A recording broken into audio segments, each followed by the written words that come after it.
안녕하세요. 저는 40대 중반의 광명 사는 아이 엄마입니다. 이야기를 어디서부터 풀어야 할지 모르겠네요. 아마도 제 어린 시절 얘기부터 해야겠군요. 저희 아버지는 참 잘생기셨습니다. 흔히 잘생기면 얼굴값 한다고 하잖아요. 저희 아버지가 딱 그랬어요. 저희 엄마랑 결혼하고 나서도 이 여자 저 여자 만나고 싶으면 다 만나고 다녔고 저희 남매가 태어나고 나서도 바람기는 여전하셨다더군요. 그러다 아버지 회사 막내였던 어떤 어린 여자와 바람이 났는데 그 전과는 달리 꽤 깊은 사이였는지 2년을 붙어 다니며 저희 엄마 속을 썩였다고 하더군요. 요즘에야 남자 바람나면 바로 양육비 받아 이혼하면 그만이라지만 그때는 어디 이혼이 쉬운가요? 이렇다 할 직업도 없는 엄마는 죽으면 죽었지 이혼을 생각하진 못하셨던 것 같아요.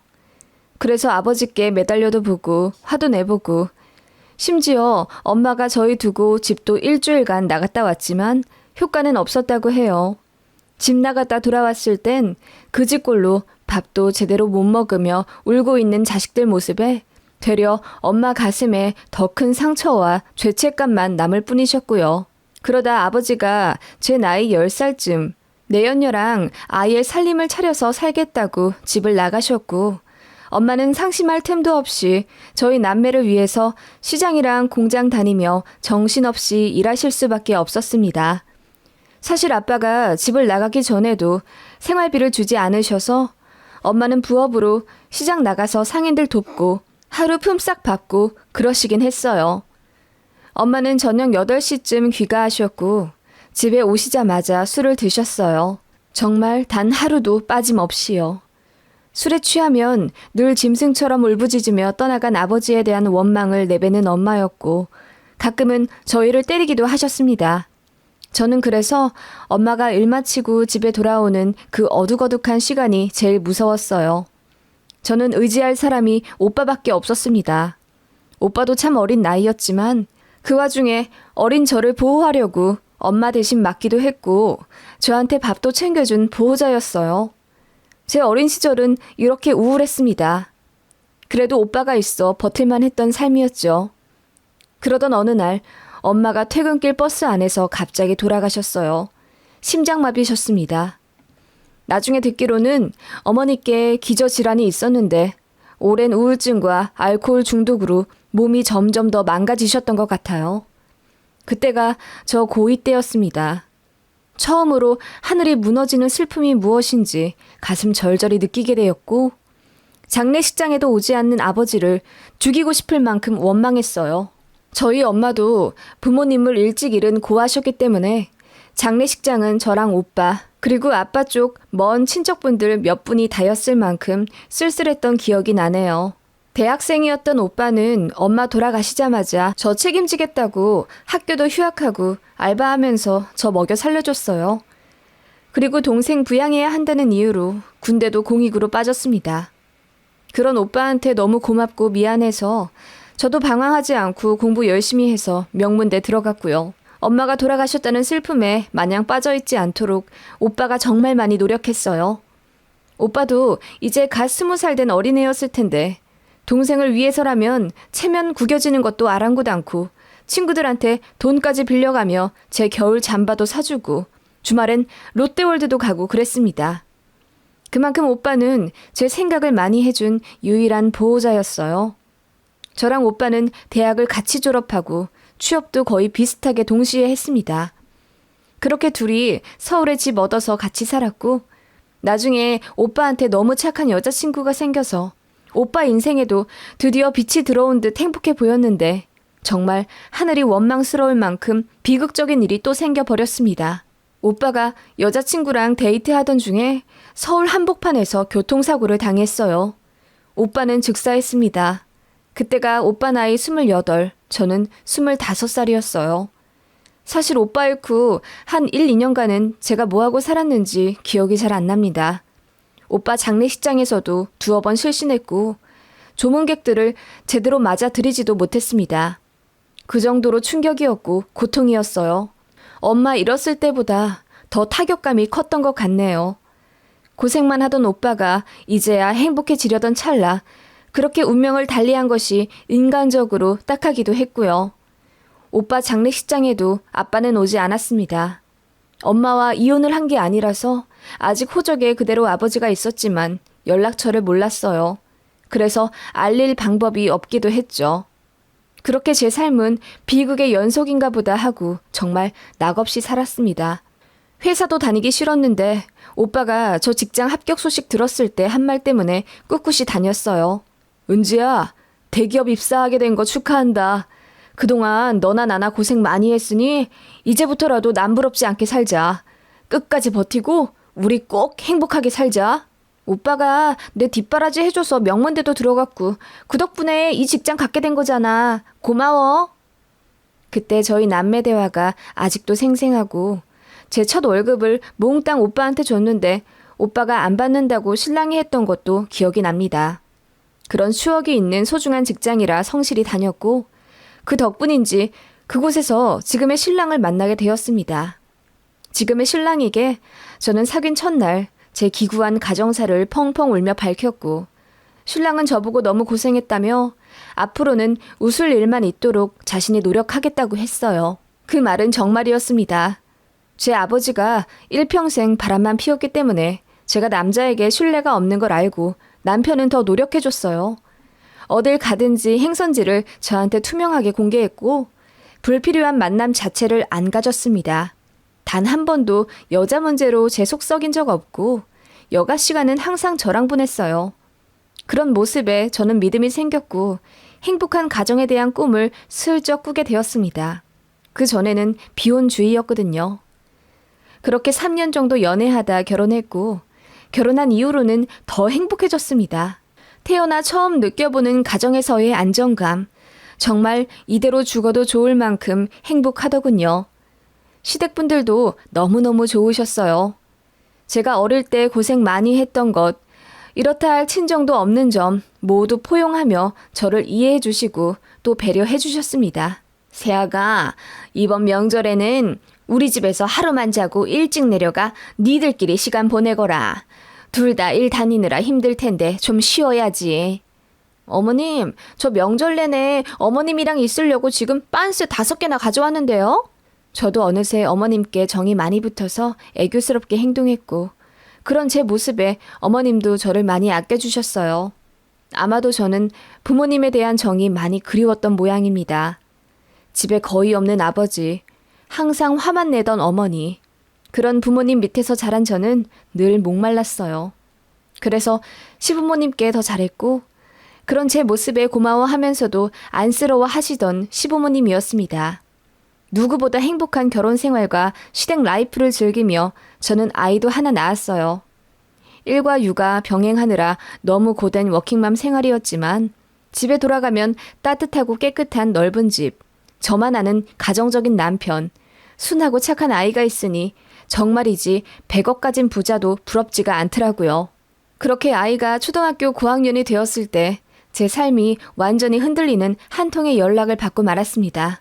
모르는 번호로 전화가 오길래 직장 관련자인 줄 알고 받았는데 상상도 못한 목소리가 들리더군요. 은지야, 잘 지냈니? 누구세요? 나다, 네 아버지. 저는 듣자마자 보이스피싱을 의심하며 피식 웃었습니다. 연락이 끊어진 지 30년이 다 되어가는데 아버지가 내 번호를 무슨 수로 알아내며 또 안다고 한들 무슨 염치로 연락을 하나요? 그래서 듣자마자 끊으려고 하니 거기서 다급하게 절 잡더라고요.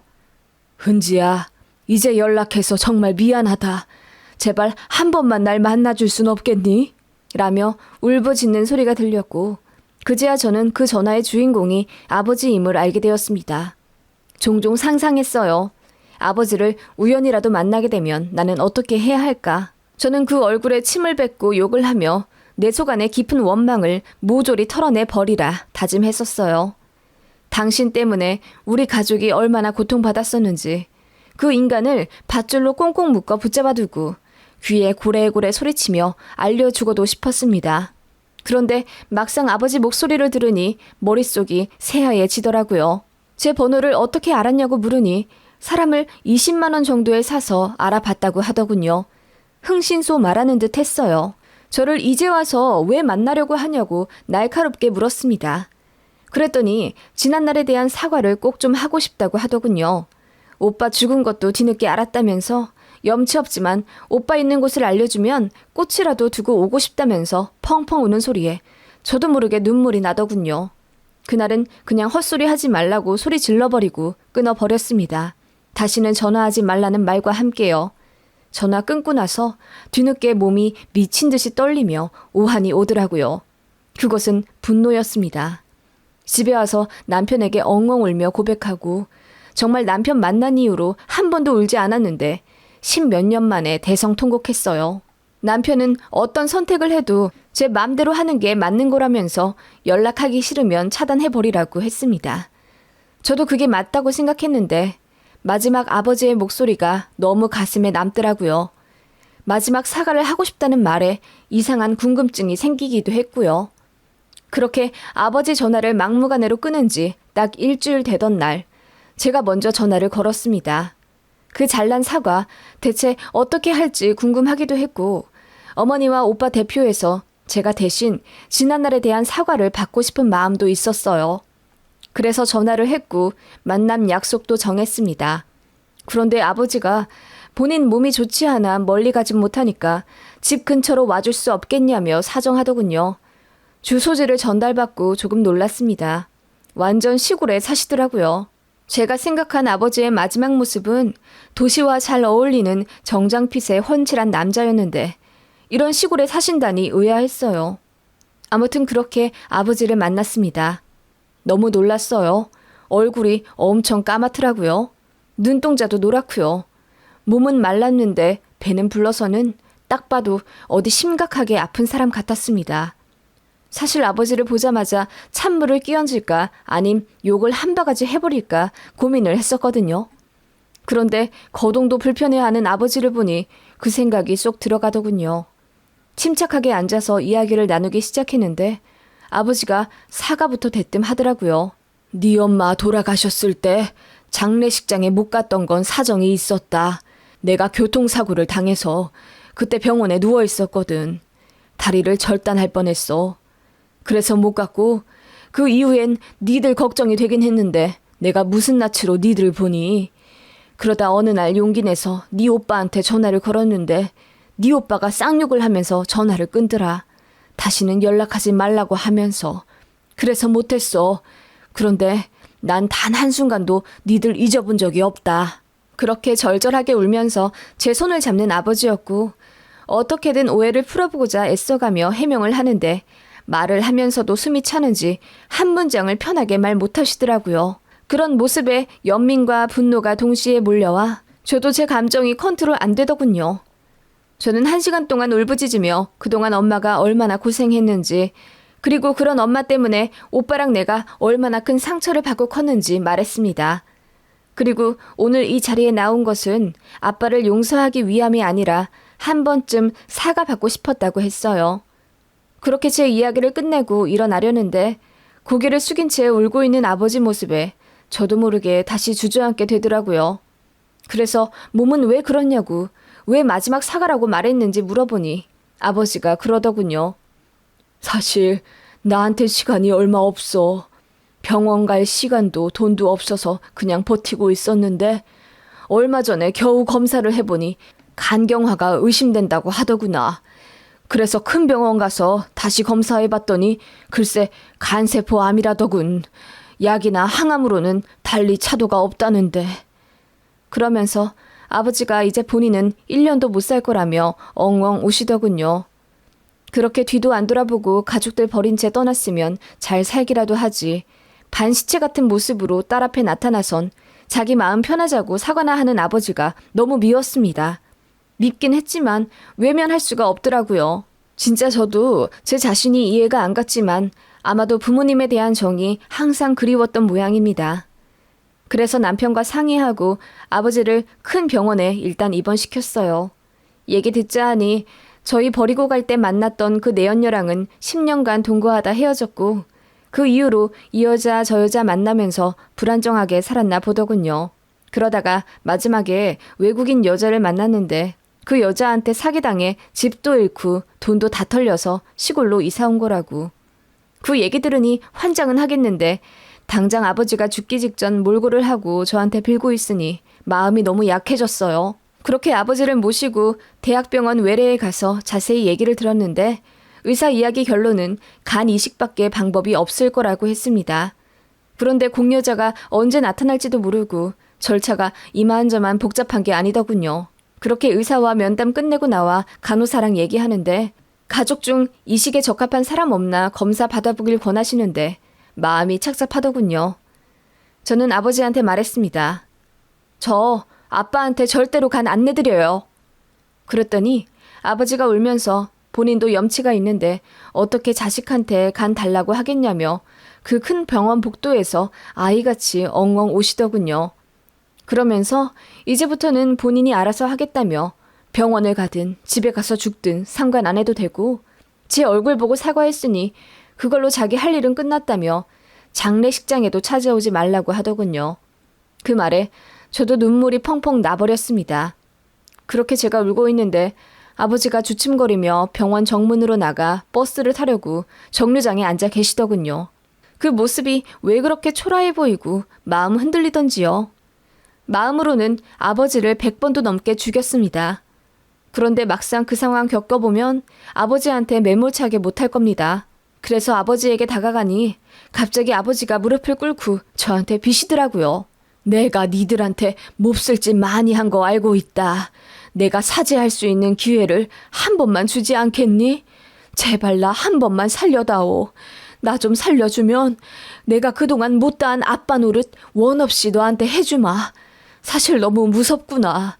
한 번만 살려다오. 하시면서 저한테 간이식 검사를 한 번만 받아봐 줄 수 없냐고 애걸복걸하며 비시더군요. 그 말에 저는 가슴이 무너질 듯 흔들렸습니다. 너무 원망스럽지만 또 너무나 간절히 원했던 아버지. 그런 아버지가 죽기 직전에야 나타나서는 앞으로 못다한 아빠 노릇 할 테니 한 번만 도와달라 하는데 제 가장 약한 부분을 건들고 또 흔드는 것 같았어요. 일단 아빠를 집에 모셔다 드리고 올라오면서 저는 운전에 지장이 있을 만큼 울고 또 울었습니다. 남편을 보자마자 안기듯 쓰러져 펑펑 울고는 아버지와 있었던 이야기를 꺼내자 남편이 불같이 화를 내더군요. 절대로 간이식은 안 된다고. 그거 공여자도 고생하는 거고 후유증 평생 남을 수도 있는데 저한테 큰 상처 준 아버지한테 주는 게 말이 되냐고 자기 일처럼 흥분해 소리 지르더라고요. 저도 남편 말이 맞다고 생각했어요. 그래서 하지 않겠다고 했습니다. 그 일은 시댁에서도 알게 되었죠. 저 걱정하신 시부모님이 한달음에 광명 저희 집으로 올라와 제 손부터 잡으며 아버지 하는 말씀에 흔들리면 안 돼. 너한테 얼마나 상처 준 사람이냐. 너는 할 만큼 한 거야. 어쨌든 우리 사돈이시니까는 간이식 등록부터 하고 공여자 기다리는 걸로 하자. 우리도 병원비 보태 드릴 테니까. 라고 하시더군요. 저도 그게 맞다고 생각했어요. 그리고 어쨌든 간이식 비용이 제가 알기로는 최소 3천만 원 정도 하는데 그걸 시댁에서 내드리겠다고 하니 진짜 받을 생각은 안 했지만 말씀만으로도 너무 감사했습니다. 시어머니는 다 아셨던 거예요. 이대로 아무것도 안 한 채 아버지가 돌아가시면 제 죄책감이 얼마나 클지 알고 계시기 때문에 얼굴도 못 본 사돈일지라도 며느리를 위해 선뜻 내주시겠다 한 겁니다. 얼마나 감사한지요. 그날 저녁에 아이 재우고 여느 때와 같이 시부모님이랑 거실에 앉아 한잔하고 있었어요. 저희는 만나면 늘 저녁에 가볍게 한잔하고 자거든요. 그런데 그날따라 제 속이 너무 썩어 문드러질 것 같아서 술을 많이 먹게 되었어요. 어머님도 제 마음 아니까 그냥 먹고 취해서 자라고 말리지 않으시더군요. 그런데 술이 많이 취하니까 저도 모르게 제 안에 꾹꾹 눌러왔던 진심인지 아닌지 모를 말들이 나왔던 것 같아요. 공여자 기다리다가 아버지 돌아가시면 어떻게 하냐. 일단 살리고 나서 아빠를 마음껏 원망해도 늦지 않는 것 같다. 이제 나한테 친정 가족이랄 건 아버지 하나 남았는데 아버지마저 돌아가시면 나는 정말 천에 고하다 등의 말을 하며 엉엉 울었던 기억이 납니다. 그 말에 시아버지는 눈물을 글썽거리시다가 담배를 피우겠다는 핑계로 바람 쐬러 나가셨고 시어머님은 눈물을 흘리시더라고요. 그러다 제가 정말 하지 말아야 될 말을 해버렸어요. 저 그냥 아버지한테 간이식 해드릴까요? 그럼 딸한테 고마워하고 저를 더 사랑해 주실까요? 라고 했습니다. 아마도 진심이었을 거예요. 제 유일한 컴플렉스가 바로 부모님 사랑에 대한 결핍이었으니까요. 그 말을 하자마자 제 뺨이 따끔하더군요. 고개를 돌리니 어머님이 벌개진 얼굴로 씩씩거리시며 큰 소리로 화를 내셨습니다. 말도 안 되는 소리하고 앉아있다. 간을 내줘야 사랑을 받아? 어디서 그런 멍청한 소리를 하고 앉아있다니? 그 인간은 그냥 그런 사람이야. 그러니까 지 새끼도 버리고 지 마누라도 버리고 여자랑 도망갔지. 네가 간을 내주고 심장을 내주고 누나를 내줘도 그 인간은 정신 못 차린다. 지금까지 정신 못 차린 인간이 네가 간 준다고 새 사람 되겠니? 하며 울부짖으셨어요. 그 말에 술이 확 깨더군요. 어머님은 제발 저더러 정신 차리라며 이럴까봐 아버지 만나러 간다는 거 말리고 싶었는데 저 후회할까봐 못 말렸다면서 가슴을 치고 우시더군요. 제가 아버지한테 마음 약해질 거라 다 예상을 하셨던 거예요. 그런 상처투성이 며느리가 이제는 지 상처 준 아버지한테 간을 내드릴까 어쩔까 하고 앉아있으니 속에서 천불이 나신 거죠.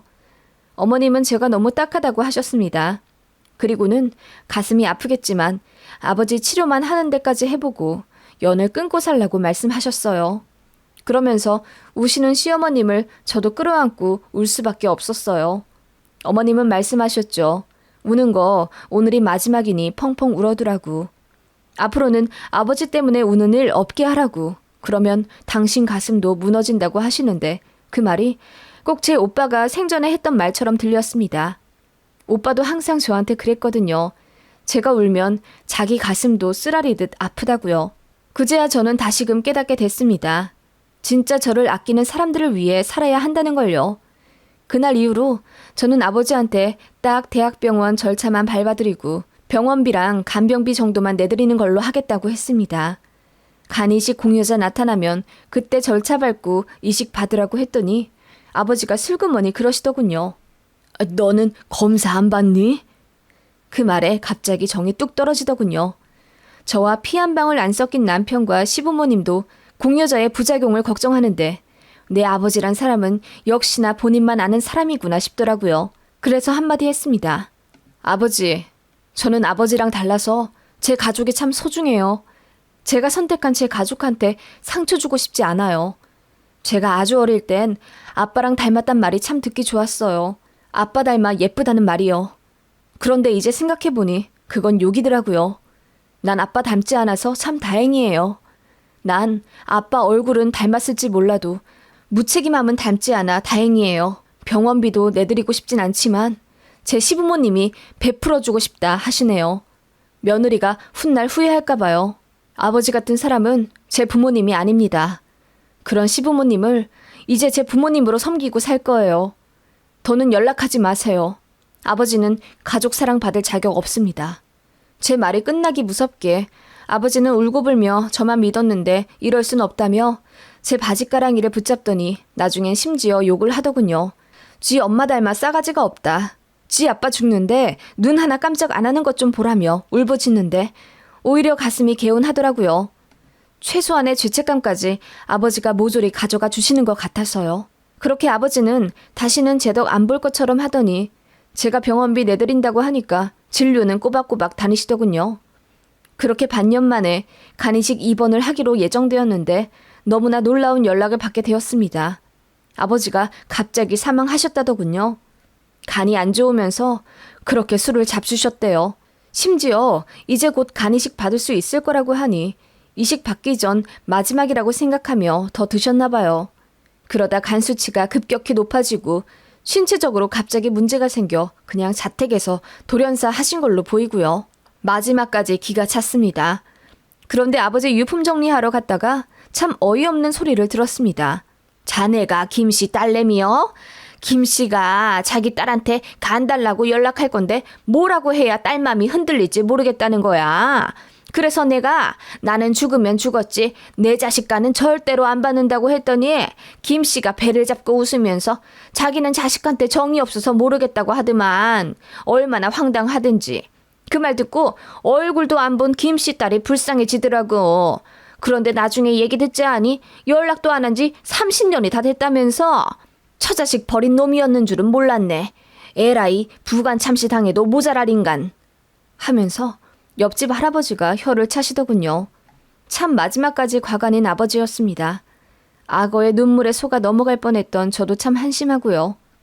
아버지 돌아가시고 난 후에도 참 황당한 일이 있었어요. 아버지 사기치고 떠났다는 그 마지막 여자가 아버지 보험금 수령한다고 한국에 왔더라고요. 수익자가 그 여자로 되어 있었는데 그간 보험비도 제대로 수납하지 못해서 사망 보험금도 얼마 안 되더라고요. 그래서 그것 때문에 경찰서랑 법원도 들락날락했고 결국 그 여자가 보험금 2천만 원 수령하는 대신 납골당 관리를 그 여자가 하기로 했어요. 안 봐도 비디오죠. 연마다 내는 납골당 금액을 그 여자가 잘도 내주겠어요. 아마도 아버지의 유골함은 아주 외로운 곳에 있을 겁니다. 그게 처자식을 버린 아버지의 최후겠죠. 누군가는 왜 아버지 치료비까지 대주려 했냐고 타박할 수도 있겠지만 그랬기 때문에 불편한 마음 없이 아버지에 대해 회상할 수 있습니다. 제가 아버지를 바로 외면해버렸으면 안 그래도 원망으로 가득 찬 가슴에 죄책감이라는 짐까지 얹게 되겠죠. 그래서 그런지 아버지 돌아가셨다는 소식 들었을 때 눈물 한 방울 나오지 않더라고요. 저는 그날 이후 심리 치료를 받았고 선생님과 깊은 이야기를 하며 마음속 어린 상처에 약을 잘 발라주었습니다. 저는 늘 제가 부모복이 없다고 생각했는데 오히려 아니었어요. 저에게는 그 누구보다 저를 사랑해주시는 시부모님이 계시고 하늘에 간 오빠 대신 저를 아껴주는 남편과 아이가 있습니다. 하늘이 내려준 가족은 비록 저를 아프게 했지만 그래도 그 덕분에 제가 선택한 가족을 만날 수 있었고 지금 저의 진짜 가족들은 저를 아주 많이 행복하게 해주고 있다는 사실을 항상 상기하며 살 것입니다. 곧 엄마와 오빠의 기일이 다가오네요. 둘의 기일이 고작 이틀 차이가 나요. 맛있는 거 사들고 납골당에 가야겠습니다. 그리고 엄마랑 오빠 사진을 보며 말할 거예요. 저는 지금 너무너무 행복하다고요. 그리고 제 뺨을 때려주신 시어머니께 죽을 때까지 효도하며 살 거예요.